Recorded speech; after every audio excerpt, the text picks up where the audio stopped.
ఇక్కడ చూసుకున్నట్లయితే ఇక్కడ తోటలో ఉన్నటువంటి ఇక్కడ పారిశ్రామికవేత్తలు ఉన్నటువంటి ఇక్కడ వ్యవసాయదారులు ఉన్నారు. అదేవిధంగా అక్కడ వ్యవసాయదారులను అడిగి తెలుసుకుందాం, వాళ్ళకు నెలగా ఎంత వస్తుందో మరి వాళ్ళని నుంచి అడిగి తెలుసుకుందాం. ఇక్కడ మనకు ఒక తెలిసినటువంటి మన వ్యవసాయదారుడు ఉన్నారు, వాళ్ళని అడిగి తెలుసుకుందాం. ముందుగా మళ్ళీ ఒకసారి చెప్పండి సార్, మీకు ఇలా చేసడం వల్ల మీకు ఎన్ని డబ్బులు వస్తాయి, ఏ విధంగా మీరు ఇలా చేయగలుగుతున్నారు? గట్టిగా గట్టిగా.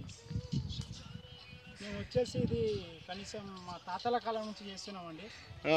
అయితే ఇది చేస్తే మాకు ఒక ఇంట్లకు అన్నం కానీ, ఓకే, ఇంకా డబ్బులు కానీ, ఓకే.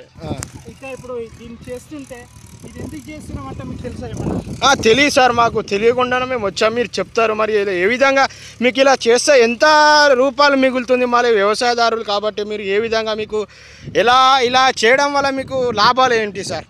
ఇది అనేది గడ్డి అండి. ఓకే, అన్నమాట. ఓకే, బీర చెట్లు అంటారు వీటిను. ఓకే, వీటిని బీర చెట్లు అంటారు. ఓకే. బీర చెట్లు అనేటి మనం బీర కూర తింటాం, ఐడియా ఉందండి? బీరకాయలు అంటారు. ఓకే, బీరకాయలు అంటారు. ఓకే. అది తోట, ఇది తోట అన్నమాట. ఓకే.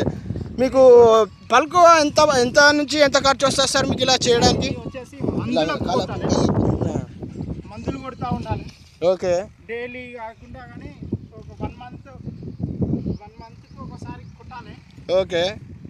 వచ్చేసి దీనికి మందులకే మ్యాక్సిమం ఒక 20,000 దాకా అవుతుంది సార్.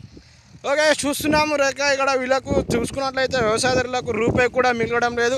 వీళ్ళకి పలుకు పెట్టుబడే 20,000 దాకా వస్తుందంట వాళ్ళకు పెట్టిన దాని వల్ల. ఓకే సార్, మాకు మీ మార్కెట్లో ఏ విధంగా రేటు ఉంది సార్ మళ్ళీ? సార్ వచ్చేసి ఇది కేజీ 30 రూపాయలు పోతుంది సార్. ఓకే. అయితే ఈ కేజీ 30 రూపాయల వల్ల మాకు ఎలాంటి లాభం లేదు సార్.